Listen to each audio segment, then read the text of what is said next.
नमस्कार दोस्तों, मैं हूं गुमनाम और आप सुन रहे हैं हॉरर कहानी, वो भी मेरी जुबानी। दोस्तों, आज की कहानी ट्रक ड्राइवर की है जिनका नाम महेंद्र पासवान है।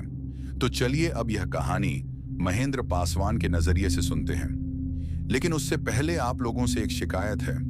आप लोग स्टोरी को पूरा सुनते हैं लेकिन लाइक नहीं करते हैं। इस बार मैंने आप लोगों से बहुत उम्मीद लगाई है कि आप लोग अब की बार वीडियो को लाइक भी करेंगे और चैनल को सब्सक्राइब करके अपना सपोर्ट भी जरूर दिखाएंगे।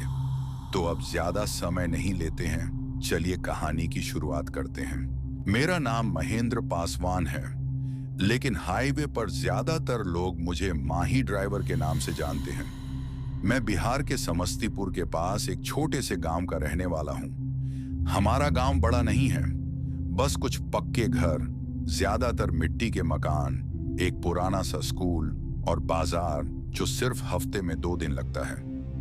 मेरे पिताजी खेती करते थे, लेकिन जमीन ज्यादा नहीं थी। बचपन से ही मैंने गरीबी देखी है। जब दूसरे बच्चे स्कूल के बाद खेलते थे, मैं अक्सर पिताजी के साथ खेत में या मंडी में होता था। लेकिन मुझे बचपन से एक ही चीज पसंद थी, बड़ी गाड़ियां। जब भी हाईवे पर कोई लंबी ट्रेलर ट्रक गुजरती थी, मैं दूर खड़ा उसे देखता रहता था। इंजन की आवाज, टायर का साइज और ड्राइवर का स्टीयरिंग पकड़ने का अंदाज मुझे सब कुछ अजीब तरह से खींचता था। 18 साल का हुआ तो गांव छोड़कर बरौनी चला गया, जहां ट्रांसपोर्ट नगर है। वहीं मैंने पहले खलासी का काम किया, फिर धीरे धीरे ड्राइविंग सीखी और आज पिछले 14 साल से मैं हैवी कंटेनर ट्रक चला रहा हूं। हाईवे ने मुझे सब कुछ सिखाया है, भूख में कैसे चलाना, नींद में कैसे आंख खुली रखनी और कभी कभी डर को कैसे दबाना। जिस ट्रांसपोर्ट कंपनी के लिए मैं काम करता हूं, उसके मालिक का नाम है घनश्याम प्रसाद सिंह। लोग उन्हें घनश्याम मालिक कहते हैं। उनका बड़ा गोदाम बरौनी इंडस्ट्रियल एरिया में है। वहां दिन रात ट्रक आते जाते रहते हैं। डीजल की स्मेल और आयरन की आवाज वहां की हवा में बसी रहती है। एक दिन सुबह सुबह मुझे मालिक का फोन आया, माही जल्दी गोदाम पहुंच, लंबा ट्रिप है। मैं तुरंत निकल गया। ऑफिस में मालिक टेबल पर बैठे कागज देख रहे थे। मुझे देखते ही बोले, बिहार से असम गुवाहाटी तक माल जाना है, 3 कंटेनर लगेंगे, माल महंगा है, संभाल के ले जाना। लंबा ट्रिप सुनते ही मुझे समझ आ गया, इस सफर में कम से कम 3 से 4 दिन लगेंगे। मैंने हाँ कर दी। इस सफर में मेरे साथ 2 लोग और थे। पहला हेल्पर, उसका नाम था छोटू कुमार, लेकिन असली नाम रितेश था। वह मेरे ही गांव का लड़का था। उम्र मुश्किल से 20 साल, पतला सा, आंखों में सपने भरे हुए। उसने खुद मुझे पकड़कर कहा था, माही भैया मुझे भी ड्राइविंग सीखनी है। गांव में कुछ नहीं रखा। उसके पिताजी मजदूरी करते थे और घर की हालत मैं जानता था, इसलिए मैं उसे मना नहीं कर सका। दूसरा आदमी था सुरेश। वह कंपनी का ही बंदा था। काम था पीछे वाले कंटेनर में बैठकर माल की सिक्योरिटी करना। आजकल महंगा माल होता है, रास्ते में चोरी या लूट का डर रहता है, इसलिए कभी कभी ऐसा करना पड़ता है। सुबह 8 बजे लोडिंग शुरू हुई। गोदाम के अंदर फोर्कलिफ्ट घूम रही थी। बड़े बड़े कार्टन एक के बाद एक कंटेनर में जा रहे थे। एक कंटेनर में एलईडी टीवी और इलेक्ट्रॉनिक सामान के कार्टन लोड हुए, दूसरे में इंडस्ट्रियल मशीन के पार्ट्स बड़े बड़े लकड़ी के क्रेट्स में बंद, तीसरे कंटेनर में ड्राई फूड, पैकेट वाला चावल, दाल और बिस्किट के बॉक्स। मजदूर पसीना बहा रहे थे, किसी की चीख, किसी का हंसना और बीच बीच में लोहे की टक्कर की आवाज। मैं ट्रक के पास खड़ा हर टायर चेक कर रहा था। इतनी बड़ी मल्टी एक्सल ट्रक में छोटी सी लापरवाही भी जान ले सकती है। छोटू मेरे साथ साथ घूम रहा था। भैया इतने सारे टायर क्यों होते हैं, उसने पूछा। मैंने कहा, वेट बांटने के लिए और कंट्रोल के लिए। ये गाड़ी छोटी नहीं होती, ये चलती नहीं, तैरती है सड़क पर। लोडिंग में लगभग 3 घंटे लग गए। कंटेनर सील हुए, पेपर्स साइन हुए और दोपहर के करीब 12 बजे हमने इंजन स्टार्ट किया। इंजन की गरज पूरे यार्ड में गूंज उठी। ट्रक धीरे धीरे गोदाम से बाहर निकला और हाईवे पर चढ़ गया। शुरू के कुछ घंटे सब नॉर्मल था। शहर का ट्रैफिक, हॉर्न की आवाज, बाइक और ऑटो बीच बीच में घुसते हुए, धूल और गर्मी। छोटू खिड़की से बाहर देख रहा था जैसे कोई फिल्म चल रही हो। भैया, पहली बार इतना दूर जा रहा हूं, उसने धीरे से कहा। मैंने बस मुस्कुराकर स्टीयरिंग सीधा रखा, क्योंकि मुझे याद था मेरी पहली ट्रिप भी ऐसी ही थी। शाम होने तक शहर कम होने लगे, गांव पीछे छूटने लगे, सड़क लंबी और सुनसान होने लगी। सूरज धीरे धीरे लाल होता हुआ खेत के पार चला गया और रात आ गई। हाईवे पर सिर्फ ट्रक की हेडलाइट थी और कभी कभी दूर किसी और गाड़ी की रोशनी। हमने एक ढाबा पर ट्रक रोका, चाय पी, रोटी सब्जी खाई और फिर वापस निकल पड़े। रात और गहरी होती गई, हवा ठंडी होने लगी।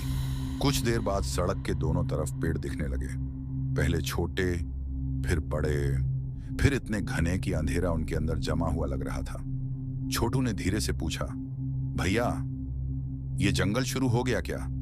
मैंने सीधा रोड देखते हुए कहा, हाँ, अब काफी देर तक जंगल ही जंगल है। ट्रक जंगल के रास्ते में घुस चुका था। इंजन की आवाज पेड़ों से टकराकर वापस आ रही थी। कभी कभी लगता था जैसे कोई दूर से सुन रहा हो। पीछे वाले कंटेनर में सुरेश अकेला बैठा होगा। ये सोचकर ही अजीब लग रहा था। सड़क सीधी थी, लेकिन उस रात पता नहीं क्यों स्टीयरिंग पकड़ते हुए दिल में हल्का सा बोझ महसूस हो रहा था, जैसे यह सफर आम सफर नहीं होने वाला। लेकिन मैं स्टीयरिंग पकड़कर रास्ते पे फोकस करते हुए जंगल में ट्रक चलाते चलाते आगे बढ़ रहा था और छोटू बगल वाली सीट पे बैठकर पहली बार इतने घने जंगल वाले रास्ते को गौर से देख रहा था। और दूर दूर तक सिवाय जंगल के कुछ भी नहीं था। और अभी शाम का वक्त था, लेकिन अंधेरा छा चुका था और 2 या 3 ट्रक रास्ते से गुजर रहे थे और कभी कभी कोई गाड़ी नजर आ जाती थी। लेकिन देखते ही देखते हमें सफर करते करते 1 घंटा बीत चुका था और अब रात के 8 बजे जंगल पूरे तरीके से अंधेरे में डूब गया था और कोई गाड़ी या ट्रक भी गुजरता हुआ नजर नहीं आ रहा था। ऐसा लग रहा था कि सिर्फ हमारा ट्रक इस रास्ते से गुजर रहा था और बगल में बैठा छोटू थोड़ा सहम गया था। लेकिन मैं उसे फोन में गाना लगाने को कहता हूं और वह फोन में गाना लगाकर सुनने लगता है, जिससे उसका ध्यान भी हट जाता है और उसका डर भी कम हो जाता है। और मैं, जिसे इन अंधेरे रास्तों की आदत थी, खामोशी से स्टीयरिंग पकड़कर ट्रक चला रहा था। लेकिन ठंड होने की वजह से रास्ते में काफी कोहरा छा चुका था और सही से जंगल वाला रास्ता समझ नहीं आ रहा था। इसलिए मैं काफी ध्यान से ट्रक चला रहा था। तभी अचानक से ट्रक चलते चलते रुक जाती है और धीमी होने लगती है। लेकिन टायर फटने का या कुछ प्रॉब्लम होने का कोई एहसास नहीं होता है, लेकिन इंजन बंद हो जाती है। ऐसा लगता है जैसे इंजन का कोई प्रॉब्लम हो गया है और मैं दंग रह जाता हूं, क्योंकि मैंने काफी अच्छे से सब कुछ ट्रक का चेक कर लिया था। लेकिन फिर भी ऐसा हो गया। शायद लोड काफी ज्यादा हो चुका था। इसलिए ऐसा हुआ क्यों कि यह ट्रक 2 बड़े बड़े कंटेनर ले जाने के लिए यूज होता था, लेकिन आज पहली बार हम लोगों ने इसमें 3 बड़े बड़े कंटेनर लगा दिया था। इसलिए इंजन गर्म होकर बंद हो गया। अब सिर्फ पछतावा के अलावा हमारे पास और दूसरा रास्ता नहीं था। इसलिए मैं इंजन चेक करने के लिए ट्रक से नीचे उतरने का सोचता हूं और छोटू को ट्रक के अंदर ही बैठने को कहकर ट्रक से नीचे उतर जाता हूं। और आसपास बड़े बड़े पेड़ और घना जंगल था, जहां से जंगली जानवरों की और लोमड़ी और भेड़ियों की आवाज आ रही थी, जो जोर जोर से चिल्ला रहे थे। लेकिन मैं टॉर्च लेकर टायर्स चेक करता हूं और इंजन भी चेक करता हूं और उसे ठीक करने की कोशिश करता हूं। लेकिन प्रॉब्लम कुछ ज्यादा हो गया था, इसलिए कुछ भी समझ नहीं आ रहा था और मैं वापस ट्रक में चढ़कर बैठ जाता हूं और छोटू मुझसे पूछता है तो मैं उससे खामोश रहने को कहता हूं, क्योंकि अभी जिस जंगल वाले रास्ते में हम लोग फंस चुके थे, वहां पे डाकू और लुटेरों की काफी बातें मशहूर थीं। इसलिए मुझे डर लग रहा था कि कहीं डाकू या डकैत आकर हमारे माल को लूट ना ले। इसलिए मैं कॉल करके अपने मालिक से मदद मांगने की कोशिश करता हूं, लेकिन जंगल में होने के वजह से नेटवर्क सही से नहीं आ रहा था और काफी मुश्किल से मैं मालिक को सब कुछ बताता हूं और मालिक मदद के लिए इंतजार करने को बोलकर कॉल रख देते हैं। और अब मैं और छोटू ट्रक के केबिन में खामोशी से बैठकर आसपास देख रहे थे और बाहर का दृश्य काफी डरावना और वीरान लग रहा था। और पीछे वाले लास्ट कंटेनर के अंदर सुरेश खामोशी से बैठा हुआ था। शायद वह सोया हुआ होगा, इसलिए उसे ट्रक रुकने का कोई खबर नहीं था। लेकिन अचानक से छोटू की नजर ट्रक के पास वाले एक झाड़ी में पड़ती है, जहां पे काफी अंधेरा था, लेकिन ऐसा लग रहा था जैसे वहां पे कोई काला जैसा साया या परछाई कुछ खड़ा है, जिससे देखकर मैं भी थोड़ा चौकन्ना हो जाता हूं। और तभी अचानक से ट्रक के हेडलाइट बंद हो जाते हैं, इसलिए मैं तेजी से वापस जैसे ही हेडलाइट ऑन करता हूं तो कुछ सेकंड के लिए ऐसा लगता है जैसे वही साया या परछाई ट्रक के सामने से तेजी से गुजर कर गया है। और अब हम दोनों की हालत बुरे तरीके से खराब हो गई थी, क्योंकि अब जो हो रहा था वह सिर्फ डाकू या डकैत का खौफ नहीं था। यह तो अब प्रेत या दूसरे जीव का कोई बात महसूस हो रहा था। लेकिन छोटू काफी डर चुका था और वह मुझे देखकर यहां से निकलने को बोलता है, लेकिन मैं मजबूर था। ट्रक चालू नहीं हो रहा था, इसलिए मैं उसका ध्यान हटाने के लिए और डर कम करने के लिए ट्रक के साइड वाले बॉक्स में रखे हुए चाय के थर्मस को निकालने को बोलता हूं। और हम दोनों सिर नीचे करके चाय पीने लगते हैं और दोनों चाय पी रहे थे। तभी हम दोनों की नजर वापस उन झाड़ियों के पीछे पड़ती है, जहां से कुछ घसीटते हुए ले जाने जैसा लग रहा था। और अंधेरे में वह जो भी साया जैसा फिगर था वह किसी औरत जैसी लग रही थी, लेकिन कोहरा और अंधेरा होने के कारण कुछ सही ढंग से नजर नहीं आ रहा था। लेकिन अब हम दोनों और भी ज्यादा डर चुके थे, लेकिन मैं हिम्मत दिखा रहा था और छोटू अभी कम उम्र का था, इसलिए वह डर से कांपते हुए मेरी तरफ देखने लगता है।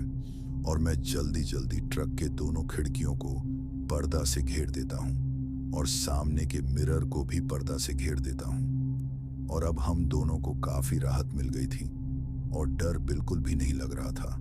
लेकिन तभी सीटी जैसी आवाज आने लगती है और तभी मेरे ध्यान में आता है कि अरे ये तो सुरेश की है, क्योंकि सुरेश को आखिरी वाले कंटेनर के अंदर इसलिए रखा गया था क्योंकि वह उन सामान की रक्षा कर सके। और उसके पास एक सीटी थी जो सुरेश मदद के लिए या कुछ कहने के लिए बजा सकता था। और अब वही सीटी की आवाज सुनाई दे रही थी, लेकिन मैं और छोटू हम दोनों मजबूर थे। ट्रक से बाहर नहीं निकल सकते थे, क्योंकि बाहर अभी जो भी हम दोनों ने देखा है वह हमारे लिए डरने को और अपनी जान बचाने को काफी था। लेकिन सुरेश कंटिन्यू सीटी बजाए जा रहा था, जैसे उसके साथ भी कुछ अजीब हुआ है और वह भी डर गया है। इसलिए मैं मजबूरी में उसकी मदद के लिए ट्रक से उतरने का सोचता हूं। और जैसे ही अपने साइड वाले खिड़की का पर्दा हटाकर देखता हूं तो खिड़की के बाहर सामने वाले पेड़ के पीछे झाड़ियों के पास सुरेश खड़ा नजर आता है, जो मुझे देखकर अजीब मुस्कान से मुस्कुरा रहा था। और ऐसा लग रहा था जैसे वह मुझे बहुत देर से देख रहा है। लेकिन मैं दंग रह गया था और छोटू भी इस चीज को देखकर हैरान था, क्योंकि सुरेश तो पीछे वाले कंटेनर में सीटी बजा रहा है, तो सुरेश यहां कैसे आ गया? तभी अचानक से सुरेश जंगल के अंदर चला जाता है और सीटी की आवाज भी बंद हो जाती है। और यह सब देखने के बाद छोटू और ज्यादा डर गया था, लेकिन मैं उससे शांत रहने को कहता हूं। और सुरेश की सीटी की आवाज पूरे तरीके से बंद हो गया था, इसीलिए मैं अब उसके पास जाना चाहता था। लेकिन बाहर जो कुछ भी मैंने और छोटू ने देखा है, उसके बाद बाहर निकलना नामुमकिन था।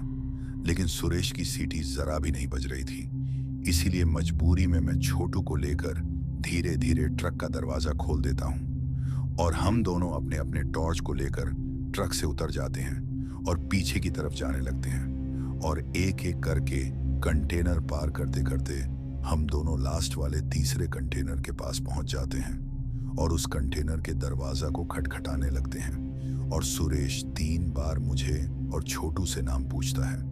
उसके बाद वह दरवाजा खोल देता है और तेजी से कंटेनर के अंदर आने को बोलता है और हम दोनों भी कंटेनर के अंदर आ जाते हैं। और सुरेश कंटेनर का दरवाजा बंद करके हम दोनों से पूछने लगता है और कहता है कि यहाँ कुछ भी ठीक नहीं है। मुझे बार बार बाहर से आवाजें आ रही थी और ऐसा लग रहा था जैसे कोई बाहर चल रहा हो।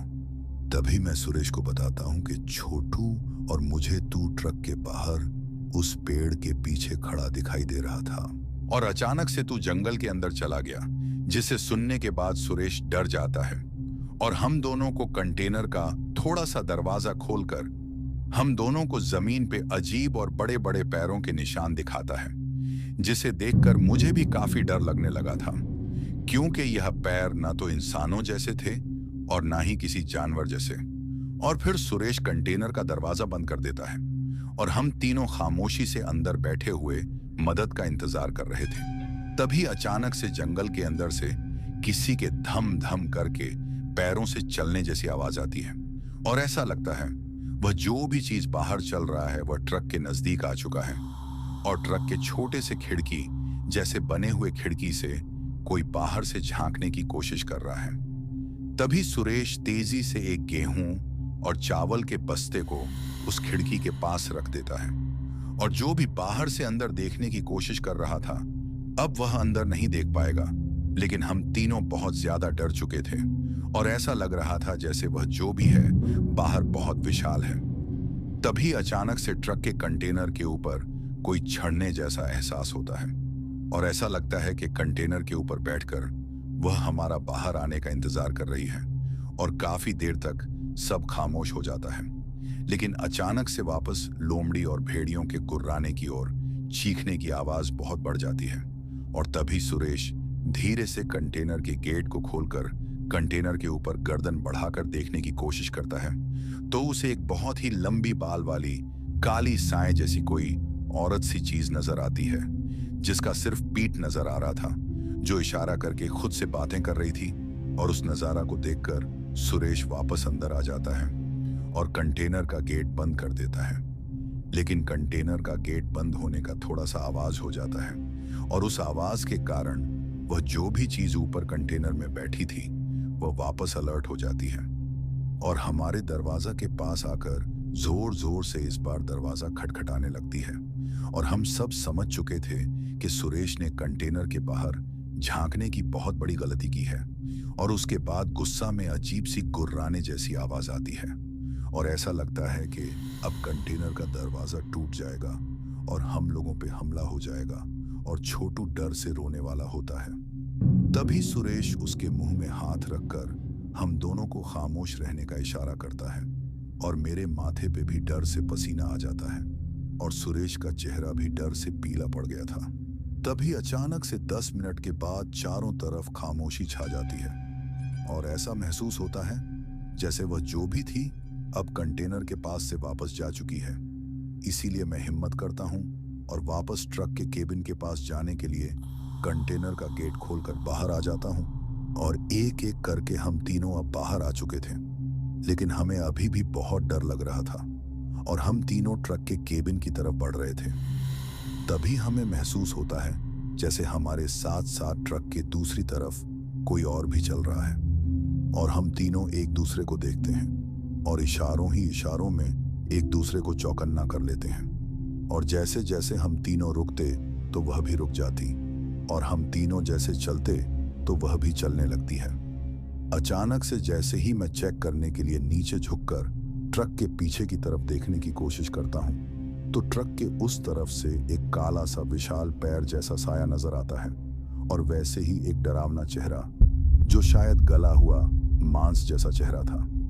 ऐसा लग रहा था कि चेहरे में कंकाल और जला हुआ मांस है और चेहरा इतना डरावना कि कोई बहादुर इंसान भी बेहोश हो जाए या उसकी जान चली जाए।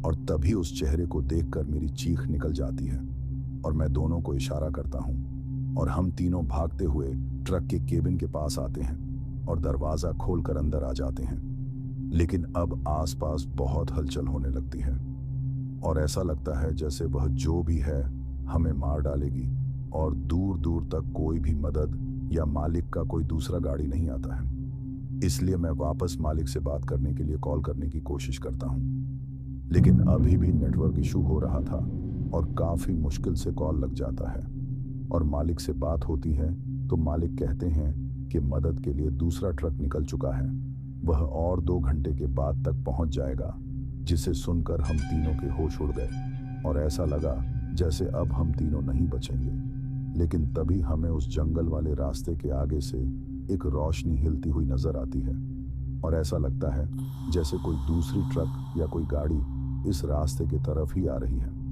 लेकिन उतने में अचानक से झाड़ियों के पास फिर से कुछ हिलने लगता है, इसलिए हम तीनों उस ओर देखने लगते हैं। और जैसे ही हम तीनों उधर देखते हैं तो वही डरावना चेहरा और विशाल काला साया और लंबे लंबे बाल नजर आते हैं और वह हम तीनों की तरफ देखकर बहुत डरावनी मुस्कान दे रही थी। लेकिन अचानक से एक ट्रक उस समय हमारे ट्रक की तरफ बढ़ते हुए आने लगा और जैसे ही वह ट्रक हमारे नजदीक आया तो वह काला साया जो खड़ी थी गायब हो चुकी थी। और तभी सुरेश उस ट्रक को खिड़की से हाथ बाहर निकालकर रोकने इशारा करता है, इसलिए उस ट्रक का ड्राइवर ट्रक रोक देता है और हम तीनों भागते हुए उस ट्रक के पास जाते हैं और उस ट्रक का ड्राइवर भी ट्रक से नीचे उतर जाता है और हम तीनों को देखकर हम तीनों से पूछता है, अरे भाई, तुम लोग इस मनहूस रास्ते में इतनी रात को क्या कर रहे हो? तो हम तीनों अपनी आप बीती उस ड्राइवर से कहते हैं। तो वह ड्राइवर हम तीनों से कहता है कि यहाँ रुकना जान देने जैसा है, क्योंकि यहाँ आज तक जो भी ट्रक ड्राइवर रुका है वह वापस घर लौट नहीं पाया और जो भी घर लौटा है वह ज्यादा दिन जिंदा नहीं रहा। लेकिन अब यहाँ से तुम लोगों को जल्दी निकलना होगा, वरना जान भी जा सकती है। जिसके बाद हम तीनों फैसला करते हैं कि इस ट्रक ड्राइवर के ट्रक में ही चढ़ जाते हैं और यहाँ से दूर कहीं आसपास रुक जाते हैं। इसलिए हम तीनों ढाबा के अंदर बैठ गए थे। मैं, छोटू और सुरेश, तीनों की हालत अभी भी खराब थी। हाथ अभी तक कांप रहे थे, दिल की धड़कन धीरे धीरे नॉर्मल हो रही थी, लेकिन दिमाग में वही जंगल का मंजर घूम रहा था। वह काला साया, वह डरावना चेहरा और कंटेनर के ऊपर चलने की आवाज। ढाबा बहुत छोटा सा था, मिट्टी की दीवार, टिन का छत और एक पुरानी सी बत्ती जो धीमी रोशनी दे रही थी। चूल्हे से लकड़ी जलने की स्मेल आ रही थी। अंदर सिर्फ एक बूढ़े चाचा जी बैठे थे। सफेद बाल, दुबला पतला जिस्म, आंखों में अजीब सी गहराई, जैसे बहुत कुछ देख चुके हों। उन्होंने हमें देखा और धीरे से बोले, लगता है जंगल से आ रहे हो। उनकी आवाज सुनते ही मेरे दिल में एक अजीब सी ठंडक सी दौड़ गई, जैसे वह बिना पूछे सब समझ गए हों। मैंने धीरे से कहा, हाँ चाचा, ट्रक खराब हो गया था और जंगल में कुछ अजीब चीज देखने को मिली। चाचा जी चुपचाप सुनते रहे। फिर मैंने और सुरेश ने मिलकर उन्हें पूरी बात बताई।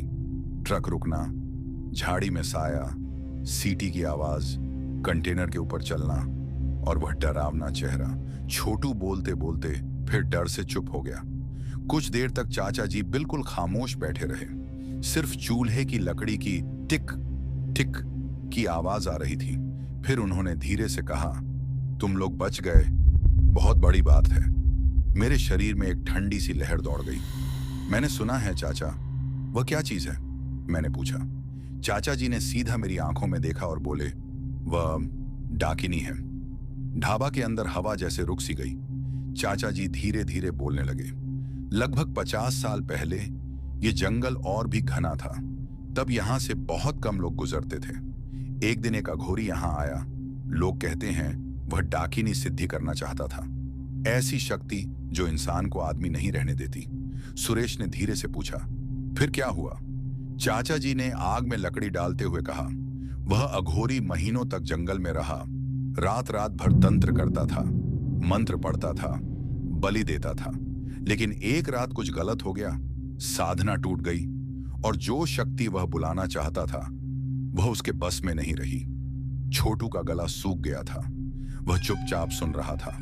चाचा जी ने धीरे से कहा, सुबह लोगों को उस अघोरी की लाश मिली, आधा जला हुआ जिस्म और चेहरा ऐसा जैसे डर के मारे मर गया हो। उस दिन के बाद से लोगों ने जंगल में एक औरत जैसा साया देखना शुरू किया। लंबे बाल, काला जिस्म और आंखें जो अंधेरे में भी चमकती थीं। मेरी रीढ़ की हड्डी में ठंड उतर गई। लोग उसे डाकिनी कहते हैं, चाचा जी बोले। वह उन लोगों को नहीं छोड़ती जो रात में जंगल में रुक जाए, खासकर ट्रक वालों को, क्योंकि ट्रक रुकता है और रुकना उसे पसंद है। शिकार आसान हो जाता है। ढाबा में फिर खामोशी छा गई। सिर्फ हवा की हल्की सी आवाज आ रही थी। फिर मैंने धीरे से पूछा, चाचा, कोई बचकर निकला है कभी? चाचा जी ने मुझे देखा और धीरे से बोले, बहुत कम, और जो निकले वो ज्यादा दिन जिंदा नहीं रहे। ये सुनते ही छोटू का चेहरा सफेद पड़ गया। तभी घस घस ढाबा के बाहर से कुछ घसीटने जैसी आवाज आई। हम तीनों एक साथ चुप हो गए। हवा अचानक तेज चलने लगी। ढाबा का टिन का छत ठक ठक करने लगा। चूल्हे की आग हिलने लगी। सुरेश ने धीरे से फुसफुसाया, यह आवाज वही है। मेरा गला सूख गया था। बाहर अंधेरा इतना गहरा था कि ढाबा की रोशनी सिर्फ कुछ कदम तक ही जा रही थी। फिर धम धम, जैसे कोई भारी पैरों से चल रहा हो। हर कदम जमीन को हिला रहा था। छोटू का हाथ मेरे बाजू को कस के पकड़ चुका था। चाचा जी का चेहरा भी पहली बार घबराया हुआ लग रहा था। हवा और तेज हो गई। ढाबा के बाहर लटकती पुरानी लालटेन जोर जोर से हिलने लगी। और तभी ढाबा के दरवाजे के बाहर रोशनी के किनारे पर एक लंबा सा साया धीरे धीरे हिलता हुआ नजर आया। हम तीनों की सांसें रुक गईं और उस पल मुझे महसूस हुआ शायद वह हमें यहां तक फॉलो करते हुए आ चुकी थी। ढाबा के अंदर हम तीनों चुप बैठे थे। बाहर हवा अब और तेज चल रही थी और वह घसीटने की आवाज कभी पास आती, कभी दूर चली जाती। लैंटर्न की रोशनी हिल रही थी। दीवार पर हमारी परछाइयां कांप रही थीं। छोटू धीरे से बोला, भैया, वह यही है ना? मैं जवाब नहीं दे पाया क्योंकि सच तो यही था। तभी थक थक थक ढाबा के लकड़ी के दरवाजे पर धीमी सी खटखटाने की आवाज हुई। हम तीनों एक साथ दरवाजे की तरफ देखने लगे। फिर दोबारा थक थक थक, इस बार थोड़ी जोर से। छोटू का हाथ कांप रहा था। सुरेश ने धीरे से अपना डंडा कस के पकड़ लिया। चाचा जी धीरे से बोले, दरवाजा मत खोलना, चाहे कुछ भी हो जाए। खटखटाने की आवाज रुक गई। कुछ पल के लिए बिल्कुल खामोशी छा गई, सिर्फ हवा की सीटी जैसी आवाज। और फिर धड़ाम, दरवाजा एक झटके से हिल गया। छोटू की चीख निकलते निकलते रुकी। दरवाजा दोबारा जोर से हिला। लकड़ी चिड़ने की आवाज आई, जैसे बाहर से कोई बहुत ताकत लगा रहा हो। सुरेश ने धीरे से कहा, यह दरवाजा ज्यादा देर नहीं टिकने वाला। मेरा गला सूख गया था। दिल इतना जोर से धड़क रहा था कि मुझे अपनी ही धड़कन सुनाई दे रही थी। और तभी धड़ाम, दरवाजा आधा टूट गया। ठंडी हवा का एक तेज झोंका अंदर घुस आया और लैंटर्न की लौ जोर से हिल गई। दरवाजे के बाहर अंधेरे में कुछ हिलता हुआ नजर आया। लंबे बाल, झुका हुआ जिस्म और एक अजीब सी टेढ़ी मुस्कान। मेरी रीढ़ की हड्डी तक ठंड उतर गई। वह डाकिनी थी। उसकी आंखें अंधेरे में भी चमक रही थीं और उसका चेहरा आधा जला हुआ, आधा सड़ी हुई चमड़ी जैसा। छोटू डर के मारे पीछे हट गया। सुरेश ने डंडा उठाया, लेकिन उसके हाथ कांप रहे थे। डाकिनी धीरे धीरे अंदर बढ़ने लगी, बिना आवाज के, सिर्फ उसके पैर घसीटने की हल्की सी खर्र खर्र। और फिर सब कुछ इतनी तेजी से हुआ कि समझने का मौका ही नहीं मिला। वह एक झटके में सुरेश पर झपटी। सुरेश कुछ समझ पाता उससे पहले ही उसने उसका पैर पकड़ लिया। बचाओ! सुरेश जोर से चीखा। हम दोनों जम गए। डाकिनी उसे जमीन पर घसीटने लगी। उसकी ताकत इंसान जैसी बिल्कुल नहीं थी। सुरेश ने दरवाजे की चौखट पकड़ने की कोशिश की, लेकिन उसकी उंगलियां फिसल गईं। उसकी चीख आज भी मेरे कान में गूंजती है, माही, बचाओ! और अगले ही पल वह उसे अंधेरे जंगल की तरफ घसीट कर ले गई।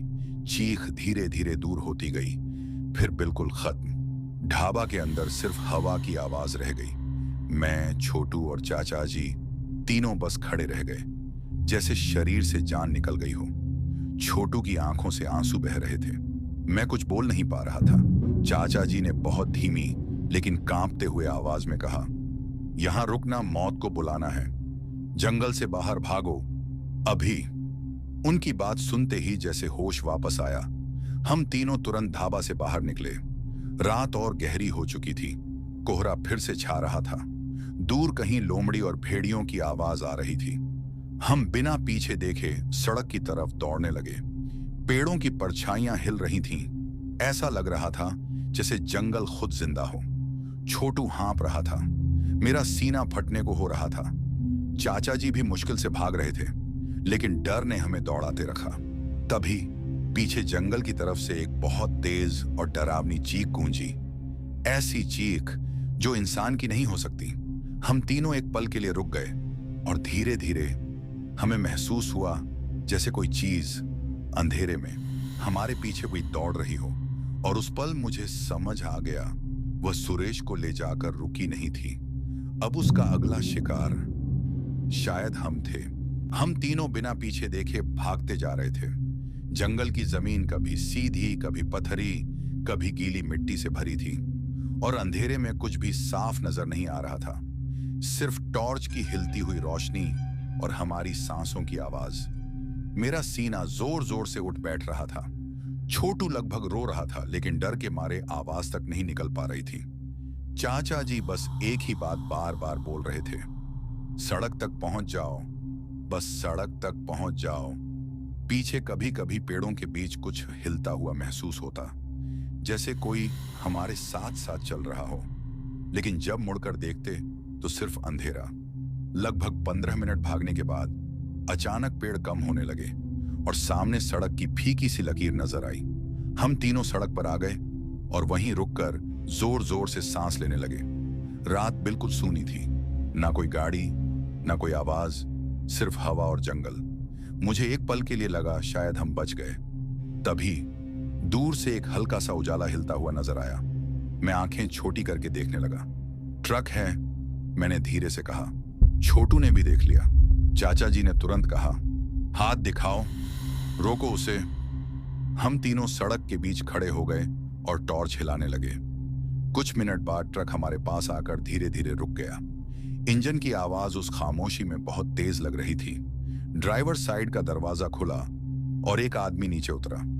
उम्र लगभग 40 से 45 साल, चेहरे पर थकान, लेकिन आंखों में एक अजीब सी सख्ती। कौन हो तुम लोग और इस वक्त यहां क्या कर रहे हो? उसने पूछा। मैं सब कुछ बताने लगा। ट्रक खराब होना, जंगल, डाकिनी, सुरेश को घसीट कर ले जाना। वह आदमी बिना बीच में बोले बस सुनता रहा।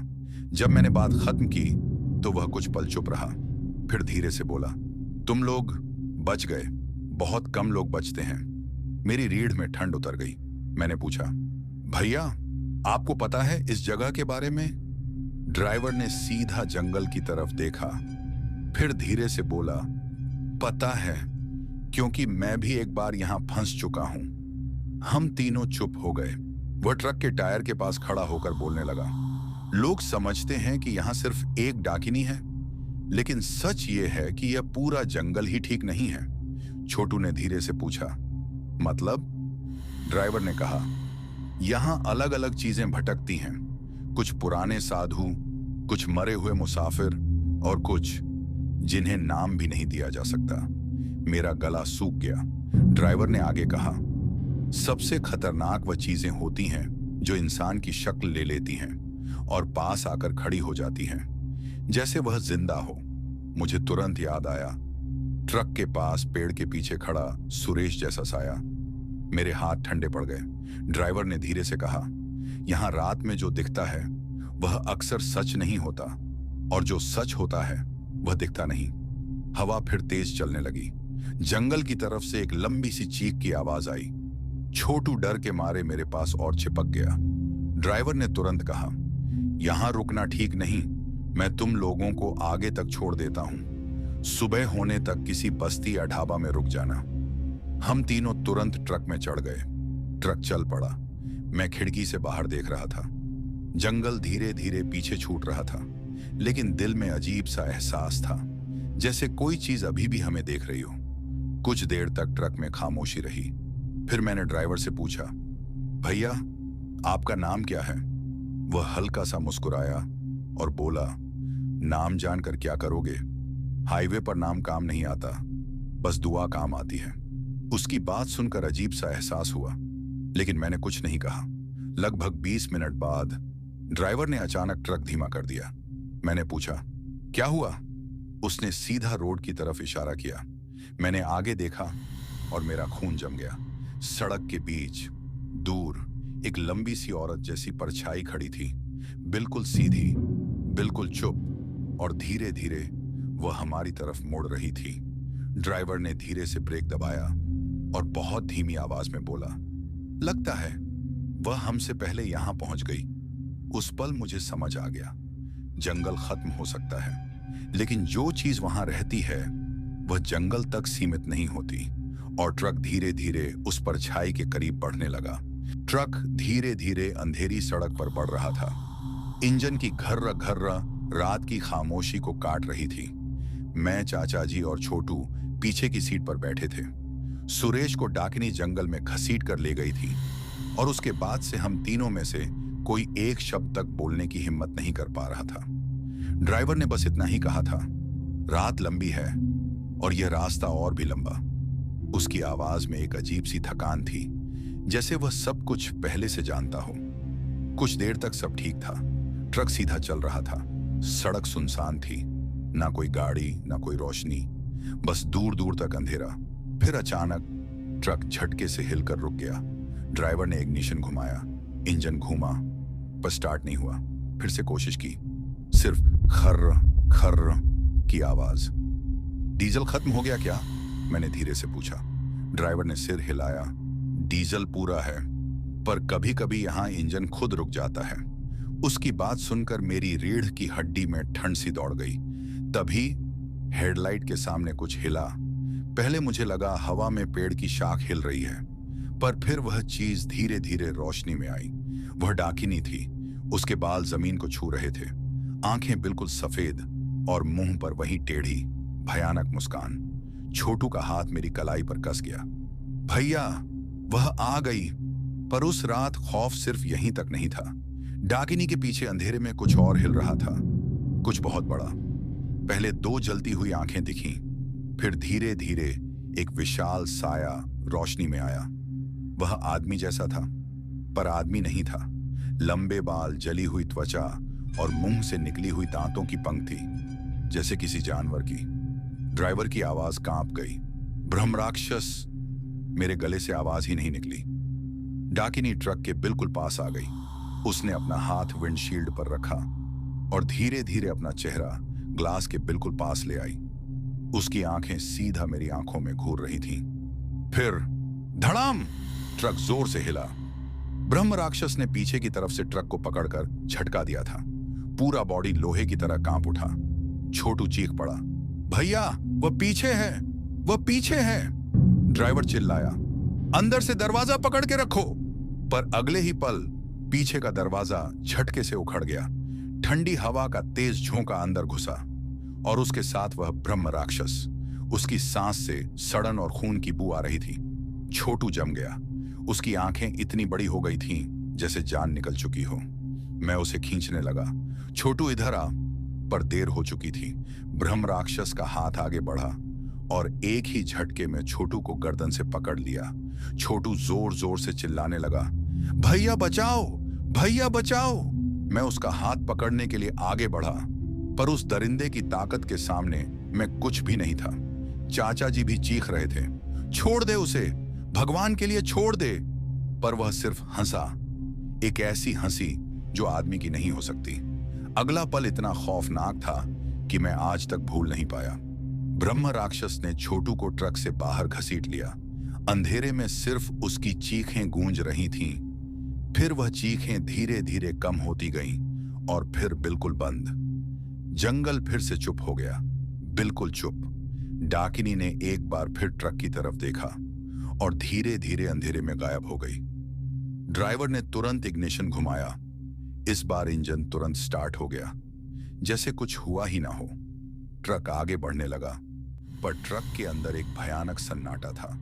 चाचा जी की आंखों से आंसू बह रहे थे। मैं बस सीधा देख रहा था। दिमाग सुन्न हो चुका था। कुछ देर बाद ड्राइवर ने धीरे से कहा, इस रास्ते पर जो रुकता है वह कभी पूरा वापस नहीं जाता। रात और गहरी होती जा रही थी और मुझे पहली बार महसूस हुआ यह सफर अभी खत्म नहीं हुआ है। ड्राइवर ने स्टीयरिंग कस के पकड़ रखी थी और ट्रक अंधेरे जंगल के बीच से भाग रहा था।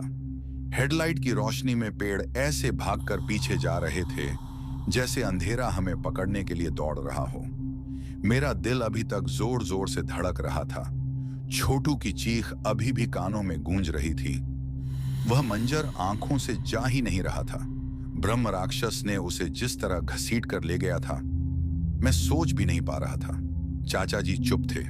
उनका चेहरा सफेद पड़ चुका था। कभी कभी वह पीछे अंधेरे में देख लेते, जैसे डर हो कि कोई चीज अब भी हमारे पीछे आ रही हो। ड्राइवर ने धीरे से कहा, बस थोड़ा और, अगर पुल तक पहुंच गए ना तो शायद बच जाएंगे। मैंने घबरा कर पूछा, शायद का क्या मतलब?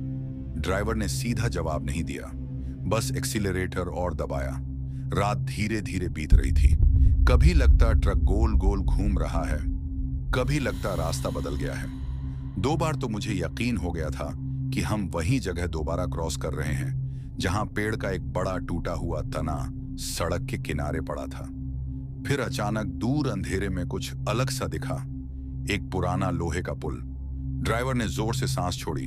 बच गए, शायद बच गए। जैसे ही ट्रक पुल पर चढ़ा, मुझे एक अजीब सा हल्कापन महसूस हुआ। हवा का भार कम हो गया था। जंगल की वह दबाने वाली खामोशी पीछे छूट रही थी। पुल पार करते ही आसमान हल्का नीला होने लगा। सुबह होने वाली थी। हम तीनों चुप थे। किसी में हिम्मत नहीं थी बोलने की।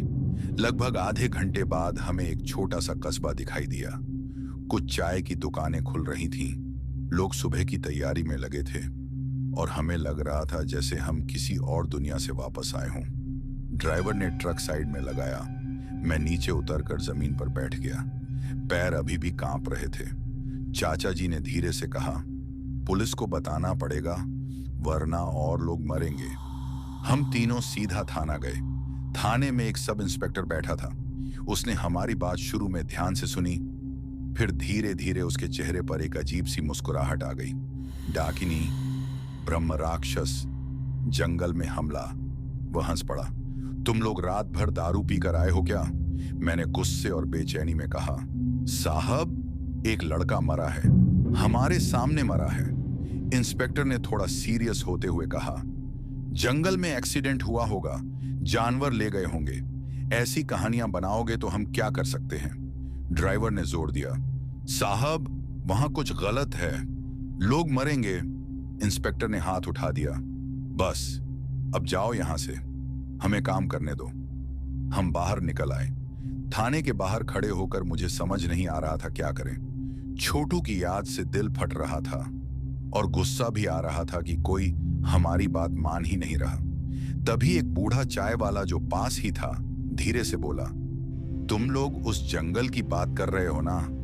हम तीनों एक साथ उसकी तरफ मुड़ गए। बूढ़े ने धीरे से कहा, पुलिस कभी नहीं मानती, पर पुराने लोग जानते हैं वहां चीजें हैं। मैंने बेचैन होकर पूछा, बचने का कोई तरीका है क्या? बूढ़ा थोड़ी देर चुप रहा, फिर धीरे से बोला, यहां से 50 किलोमीटर दूर एक गांव है, वहां एक तांत्रिक रहता है। लोग कहते हैं वह ऐसी चीजों से लड़ सकता है। ड्राइवर ने तुरंत पूछा, नाम क्या है उसका? बूढ़ा बोला, लोग उसे महंत रुद्रनाथ कहते हैं। हमने एक दूसरे की तरफ देखा। अब बस वही एक रास्ता था। 2 घंटे बाद हम ट्रक लेकर उस गांव की तरफ निकल पड़े। रास्ता पतला होता गया, पक्की सड़क से कच्ची सड़क और फिर सिर्फ मिट्टी का रास्ता। गांव छोटा सा था, मिट्टी के घर, बीच में एक पुराना बरगद का पेड़। लोग हमें अजीब नजरों से देख रहे थे। किसी ने हाथ से इशारा करके गांव के किनारे एक पुरानी सी कुटिया की तरफ दिखाया। हम तीनों धीरे धीरे वहां पहुंच गए। कुटिया के बाहर धूप और हवन की सुगंध आ रही थी। दरवाजा आधा खुला था, अंदर अंधेरा था और एक बहुत भारी सी आवाज आई, जंगल से आए हो और मौत तुम्हारे पीछे अभी भी चल रही है। मेरे पैर वहीं जम गए। चाचा जी ने धीरे से कहा, बाबा, हमें बचाइए। अंधेरे में बैठा आदमी धीरे धीरे सामने आया। लंबी जटा, तीखी आंखें और चेहरे पर एक अजीब सी शांति। उसने सीधा मेरी आंखों में देखकर कहा, तुम लोग बच तो गए, लेकिन कहानी खत्म नहीं हुई है। मेरी रीढ़ की हड्डी तक ठंड उतर गई। मैंने धीरे से पूछा, क्या मतलब? तांत्रिक ने बाहर जंगल की तरफ देखते हुए कहा, जिसे ब्रह्म राक्षस चुनता है उसका सफर इतनी आसानी से खत्म नहीं होता। और उस वक्त मुझे पहली बार महसूस हुआ जैसे कोई चीज अभी भी हमें देख रही हो। तांत्रिक महंत रुद्रनाथ कुछ देर तक चुप बैठे रहे। उनकी आंखें बंद थीं, जैसे वह कुछ महसूस कर रहे हों जो हमें दिखाई नहीं दे रहा था। कुटिया के अंदर सिर्फ हवन की हल्की सी सुगंध थी और बाहर पेड़ों में से आती हवा की सरसराहट। फिर उन्होंने धीरे से आंखें खोली और सीधा मेरी तरफ देखते हुए बोले, जिस लड़के को ब्रह्म राक्षस ले गया उसकी आत्मा अभी मुक्त नहीं हुई, और जब तक वह मुक्त नहीं होती तुम लोगों का पीछा छूटने वाला नहीं। मेरा गला सूख गया। मुक्त कैसे होगी बाबा? तांत्रिक ने गहरी सांस ली। एक विधि करनी होगी, लेकिन यह आम विधि नहीं है। चाचा जी ने बेचैन होकर पूछा, कहां करनी होगी? तांत्रिक ने बाहर अंधेरे की तरफ इशारा किया। श्मशान घाट पर, और वह भी आज रात। मेरी रीढ़ की हड्डी में ठंड सी दौड़ गई। ड्राइवर ने धीरे से कहा, हम तीनों मिलकर कर लेंगे बाबा। तांत्रिक ने तुरंत सिर हिला दिया। नहीं, यह विधि सिर्फ एक आदमी कर सकता है, और वह तुम होगे। उनकी उंगली सीधा मेरी तरफ थी। मुझे लगा जैसे पैरों तले जमीन खिसक गई हो। मैं अकेला? तांत्रिक ने हां में सिर हिलाया। इस विधि में छलावा बहुत होगा। आवाजें आएंगी, परछाइयां दिखेंगी, तुम्हें तुम्हारे अपने लोग बुलाएंगे, लेकिन तुम्हें पीछे मुड़कर नहीं देखना। अगर मुड़ गए तो वापस नहीं आ पाओगे। कुटिया के अंदर अचानक और ठंड बढ़ गई थी। फिर तांत्रिक ने एक और बात कही जो सुनकर हम सब चुप हो गए। इस विधि के लिए तुम्हें एक और ब्रह्म राक्षस की मदद लेनी होगी। चाचा जी लगभग चिल्ला पड़े, बाबा, एक से जान बचाकर आए हैं, अब दूसरा? तांत्रिक ने शांत आवाज में कहा, हर ब्रह्म राक्षस दुष्ट नहीं होता।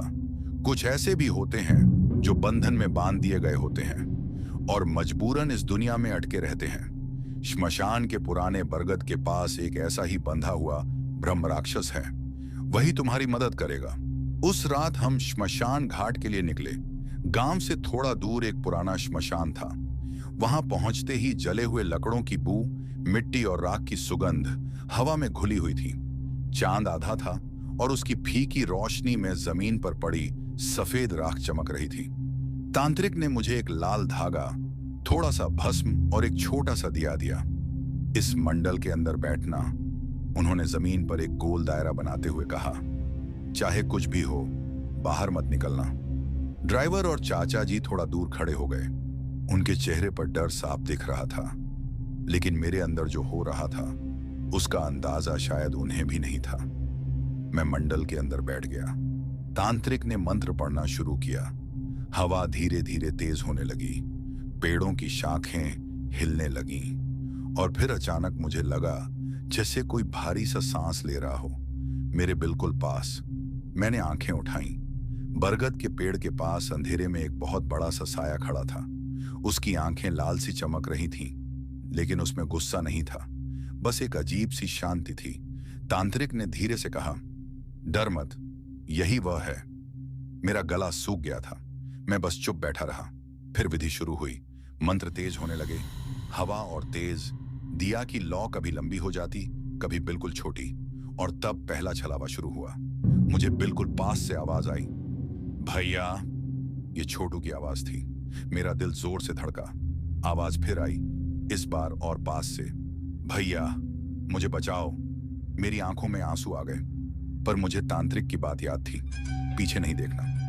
मैं बस मंत्र दोहराता रहा। फिर मुझे लगा जैसे कोई मेरे कंधे पर हाथ रख रहा हो। ठंडा, बिल्कुल बर्फ जैसा ठंडा। मेरी सांसें तेज हो गईं, पर मैंने आंखें बंद कर ली। आवाजें बढ़ती गईं, कभी मां की आवाज, कभी चाचा जी की, कभी ड्राइवर की चीख, और फिर अचानक सब कुछ बिल्कुल चुप हो गया।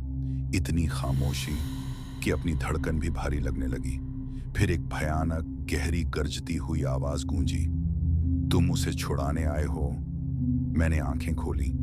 मंडल के बाहर अंधेरे में एक और साया खड़ा था, पहले वाले से भी ज्यादा भयानक। आंखें अंगारों की तरह जल रही थीं। मुझे समझ आ गया, वह वही ब्रह्म राक्षस था जिसने छोटू को मारा था। मेरे हाथ कांप रहे थे, लेकिन मैं मंडल के अंदर बैठा रहा। बरगद वाला ब्रह्म राक्षस धीरे से आगे बढ़ा और दोनों के बीच हवा जैसे भारी हो गई, जैसे दो आंधियां टकरा रही हों।